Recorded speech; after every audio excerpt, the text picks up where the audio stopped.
Hello बच्चों, आज हम क्लास 5 में सामाजिक हमारी दुनिया में पाठ 8 सभ्यता का आरंभ करेंगे। इससे पहले हम 7 पाठ कर चुके हैं। वो पाठ बिल्कुल ही अलग थे, आपको मालूम है। उसमें हमने धरती के बारे में या धरती की हमारी कैसी हमारी धरती पर क्या कितने महाद्वीप हैं, महासागर हैं, इसके अलावा कहाँ पर क्या मौसम रहता है, ये सब जलवायु कैसी है, ये सब जानकारियाँ प्राप्त की। ठीक है, अब हम ये बिल्कुल ही हमारा अलग है, एक तरह से अलग भाग शुरू हो जाता है हमारा। इसमें हो गया हमारा सभ्यता का आरंभ। सभ्यता मतलब क्या होता है? सभ्य से आप समझते हो, सभ्य होता है शिष्ट होता है ना, नम्र शिष्ट। जो जब हम किसी नियमों को मानकर हम उस हिसाब से चलते हैं तो वो हमारा होता है सभ्यता। ठीक है, समाज में हम रहते हैं, हम नियमों को मानते हैं, नियम कानून को मानकर ही चलते हैं, तभी वो सभ्य समाज कहलाता है। तो ये सभ्यता जो थी, ये सबसे पहले, अभी तो जैसे आप देखते हो समाज में सब सभ्य हैं, है ना। सब लोग अपने जो हमारे देश के समाज के नियम कानून है सब उसको मानकर चलते हैं। उनको पता है गलत क्या है, सही क्या है। पर प्रारंभ में ऐसा नहीं था। इंसान को पता ही नहीं था सही गलत क्या है। हमें उनमें, इंसानों में और पशुओं में कोई फ़र्क नहीं था। आपको मालूम है इंसान कैसे रहता था पहले? आदि मानव आप जानते हो, आदि मानव कैसे रहता था? वो जंगलों में रहता था, उसे ना खेती करना आता था, ना कोई खाना बनाना आता था, और वो क्या करता था? जानवरों को मारकर खा लेता था। और पहले तो वो कच्चा ही खा लेता था, है ना। उसके बाद क्या, फिर धीरे धीरे उसने आग में पका के उसको खाना शुरू कर दिया। इस तरह से पेड़ों से जो फल सब्जियां मिले उसको, वो जो गिरे थे फल सब्जी गिरते थे तो उनको वो उठा के खा लेते थे। तो ये उस समय क्या था, समाज में कोई, उसको हम सभ्य नहीं कहेंगे, असभ्यता थी पहले। तो आदि मानव को पता ही नहीं था कि हमें रहने के तौर तरीके क्या है क्या नहीं है, ना कपड़े पहनना, ना कुछ नहीं मालूम था उनको बिल्कुल भी। पर जब धीरे धीरे समय बदला तो सभ्यता का आरंभ हुआ।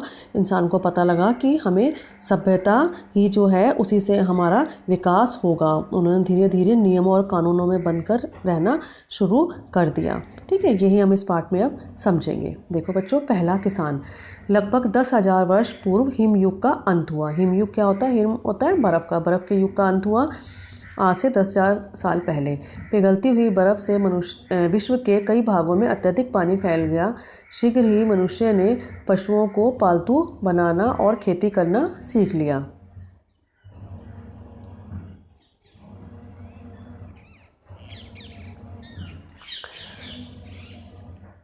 शिकार करने वाले और फल व सब्जी इकट्ठा करने वाले इन लोगों को यह ज्ञान हो गया कि यदि वे अनाज के बीज गीली ज़मीन में बोएंगे तो कुछ ही महीनों बाद उनकी फसल उनको तैयार मिलेगी। उनको पता लग गया। पहले क्या था, आपको बताया मैंने, जो फल सब्जी गिरे उनको धरती पर पड़े हुए मिले, उनको खा लेते थे। उनको पता नहीं था उनको उगा भी सकते हैं हम। पर धीरे धीरे जब क्या हुआ, जब बर्फ़ जो पिघल गई और सारे में धरती के कई हिस्सों में पानी फैल गया तो ज़मीन, वहाँ कई जगह की ज़मीन उपजाऊ हो गई। तो उपजाऊ होने से क्या हुआ, वहाँ पर कुछ उन्होंने देखा होगा गीली ज़मीन पर कुछ बीज गिरे और वहाँ पर नया पौधा उग गया, है ना। फल सब्जियाँ उगनी शुरू हो गई वहाँ पर। तो उनको पता लग गया कि गीली ज़मीन में बोने से हम अनाज को प्राप्त कर सकते हैं, हमें फसल प्राप्त कर सकते हैं। उन्होंने जंगली गेहूं और जौ के बीज इकट्ठा किए और खेती शुरू की। पश्चिमी एशिया में प्रारंभिक खेती हुई। इस क्षेत्र में आज तुर्की, जॉर्डन और इराक स्थित हैं। अब देखिए, सबसे पहले उन्होंने क्या किया? जंगली गेहूं, ये देखो गेहूं है यहाँ पर, दिख रही है आपको चित्र, और जौ के बीज इकट्ठा किए। वो बीज उन्होंने इकट्ठा कर लिए, पता है ना, कुछ सूखे हुए बीज होते हैं जो उन्होंने इकट्ठे किए और खेती शुरू कर दी। उन्होंने गीली ज़मीन में उनको बोना शुरू कर दिया। सबसे पहले खेती कहाँ हुई? पश्चिमी एशिया में। ये आपको याद रखना है कि सबसे पहली खेती हुई गेहूं और जौ की, और उसके बाद किस जगह पर हुई? पश्चिमी एशिया में। इस क्षेत्र में आज कौन कौन से स्थान हैं? तुर्की, जॉर्डन और इराक, ये हमारे यहाँ पर इस पश्चिमी एशिया में ये जगह स्थित है। किसानों ने भेड़, बकरी और सूअर जैसे जानवरों को पालना भी सीख लिया। सबसे पहले उन्होंने क्या सीखा? भेड़, बकरी और सूअर, दूध के लिए और मांस के लिए। कृषि की खोज का अर्थ था कि अब मनुष्य को भोजन की तलाश में इधर उधर घूमने की ज़रूरत नहीं थी। मनुष्य एक स्थान पर टिक कर रहने लगे और उन्होंने स्थायी मकान बना लिए। ठीक है, कृषि मतलब कि आपका खेती की खोज का अर्थ यह था कि अब उनको क्या हो गया, उसे मनुष्य का पता लग गया कि मुझे भोजन के लिए इधर उधर भटकने की ज़रूरत नहीं है, घूमने की ज़रूरत नहीं है। वो आपको पता है, पहले वो एक जगह से दूसरी जगह घूमते रहते थे, जहाँ खाना मिला वहीं पर खाया और वहीं पर पेड़ के ऊपर चढ़ के सो गए। पर उनको पता लग गया कि अब हम खेती कर सकते हैं, फसल उगा सकते हैं और एक जगह पर ही टिक कर रह सकते हैं। उन्होंने अपने स्थायी मकान बना लिए। ठीक है, मकान बनाने शुरू कर दिए उन्होंने अपने। पहले किसानों ने पत्थर के औजार, फिर धातु के औजार और तांबे के शस्त्र बनाना भी सीख लिया। सबसे पहले किसके औजार बनाए उन्होंने? पत्थर के। उसके बाद फिर उन्होंने धातु के, ठीक है, पहले पत्थर के फिर धातु के, उसके बाद तांबे के शस्त्र बनाना भी सीख लिया। ठीक है, ये उन्होंने चीज़ें सीख ली। धीरे धीरे आपको पता है सभ्यता का आरंभ इस तरह से हो गया। प्रथम नगर। अब नगर, पहला नगर कहाँ पर बना? देखो, कृषि की खोज से मानव एक स्थायी जीवन जीने लगा। स्थायी जीवन मतलब कि एक जगह रह कर ही, जैसे अब मकान होता है ना, व्यक्ति एक जगह रहता है तो अपना जो सुबह से लेकर शाम तक काम किया और शाम को अपने घर आके रह कर सो लिए, है ना, तो ये होता है स्थायी होता है। जैसे आप लोगों के घर स्थायी घर है, तो व्यक्ति जो होता है, मनुष्य ने एक स्थायी जीवन जीना शुरू कर दिया। गाँव बसने लग गए और धीरे धीरे गांव विकसित होकर नगर बन गए। ठीक है, गांव धीरे धीरे विकसित हो गए, उनके क्या बन गए? नगर बन गए। सबसे पहले नगर किसी न किसी नदी के किनारे बसे। अब देखो, नदी के किनारे क्यों बसे? क्योंकि नदी के किनारे की जो जगह होती है वो बहुत मिट्टी उपजाऊ होती है भूमि, और वहाँ पर खेती आसानी से हो जाती है, पानी आराम से मिल जाता है, तो इसलिए नदी के किनारे पहले गाँव बसे थे और धीरे धीरे गाँव विकसित होकर शहर बन गए। जैसे जैसे इन नगरों में रहने वाले लोगों की संख्या बढ़ती गई, वैसे वैसे ही सड़कों और जल निकास प्रणाली का विकास हुआ। नगरों में आपसी व्यापार होने लगा। देखो बच्चों, जैसे जैसे नगरों में रहने वाले लोगों की संख्या बढ़ती चली गई, वैसे ही वैसे क्या हुआ? सड़कें बननी शुरू हो गई। जल निकास, पानी का निकासी कहाँ से होगी, है ना, पानी के जाने का स्थान कहाँ से होगा? वो नालियाँ बननी शुरू हो गई। इस तरह से सब विकसित होना शुरू हो गया और नगरों में आपस में व्यापार भी होने लगा, आपस में उनके बिजनेस होने लग गए। अब देखिए प्रथम सभ्यताएं।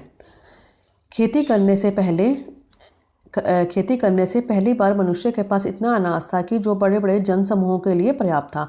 अब देखो बच्चों, सबने खेती करनी शुरू की मनुष्य ने, तो उनका इतना सारा अनाज हो गया कि वो बहुत बड़े जनसमूह, मतलब कि उनके लोगों के समूह के लिए, लोगों के ग्रुप के लिए अनाज तो बहुत ज़्यादा हो गया। देखो, हर व्यक्ति की खेती करेगा तो खेती तो बहुत ज़्यादा हो जाएगी ना, तो और लोगों को और अन्य काम भी करने पड़ेंगे ना।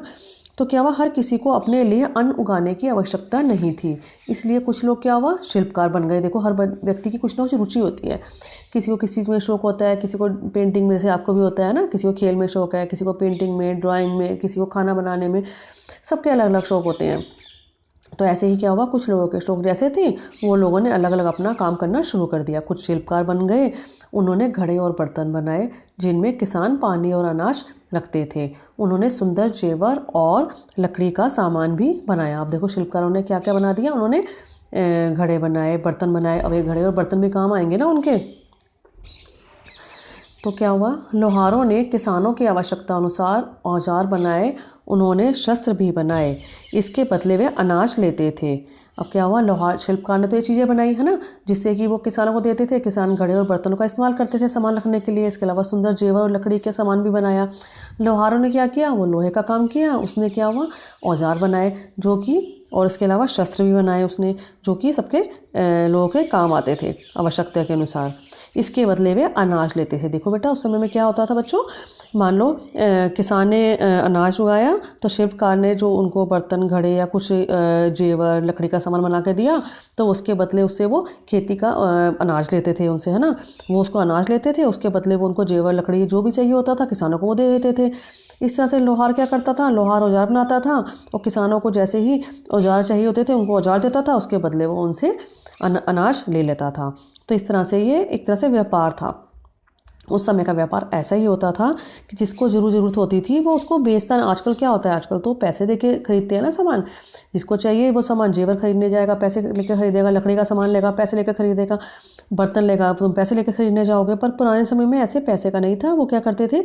आपस में एक दूसरे से सामान बदल कर ले लेते थे। जिसको जो चाहिए होता था उसके बदले अपना सामान देता था, उसके बदले उसको सामान मिल जाता था।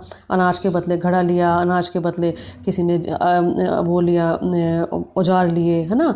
तो इस तरह से सामान चलता था व्यापार। इन्हें सुनियोजित ढंग से रहने के लिए नियमों की आवश्यकता थी। ये प्रथम सभ्यताएं थी जो एशिया और अफ्रीका में पनपी। अब देखो बच्चों, इनको सुनियोजित ढंग से ठीक तरह से रहने के लिए अब क्या था? नियमों की आवश्यकता थी। आपको पता है कहीं भी समाज अच्छा सा चले, इसके लिए ज़रूरत होती है कि नियम कानून जरूर होने चाहिए। तो इसके लिए क्या हुआ? धीरे धीरे इनको पता लग गया कि हमें नियमों से रहने की आवश्यकता बहुत ज़्यादा है। इसके लिए सबसे पहली सभ्यताएं पनपी, वो कहाँ थी? एशिया और अफ्रीका में पनपी। देखो बच्चों, अब इसमें इससे संबंधित खाली स्थान है आपके, रिक्त स्थान भरिए। डैश में एक प्रारंभिक खेती हुई। कहाँ हुई? पश्चिमी एशिया में। पहली रोटी बनाने के लिए अनाज को किससे पीसा गया? पत्थर से। आपको पता है सबसे पहले उन्होंने पत्थर के ही औजार बनाए थे, है ना। सब चीज़ें पत्थर की ही बनाई थी। तो सबसे पहले उन्होंने क्या किया? अनाज को पत्थर से ही पीसा। पहले किसानों ने पत्थर, फिर धातु के औजार और तांबे के शस्त्र